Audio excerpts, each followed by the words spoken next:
சங்கீதங்களின் புஸ்தகம் 127வது அதிகாரம், வசனங்கள் 1 முதல் 6 முடிய. கர்த்தர் வீட்டை கட்டாராகில் அதை கட்டுகிறவர்களின் பிரயாசம் விருதா. கர்த்தர் நகரத்தை காவாராகில் காவலாளர் விழித்திருக்கிறது விருதா. நீங்கள் அதிகாலையில் எழுந்து நேரப்பட வேலையிலே தரித்து வருத்தத்தின் அப்பத்தை சாப்பிடுகிறது விருதா. அவரே தமக்கு பிரியமானவர்களுக்கு நித்திரை அளிக்கிறார். இதோ பிள்ளைகள் கர்த்தரால் வரும் சுதந்திரம், கற்பத்தின் கனி கர்த்தரால் அவரால் கிடைக்கும் பலன்.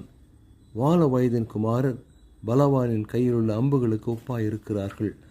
அவைகளால் தன் அம்பரா துணியை நிரப்பின புருஷன் பாக்கியவான். அவர்கள் நாணம் அடையாமல் வெளிமுக வாசலில் சத்துருக்களோட பேசுவார்கள் என்பதே.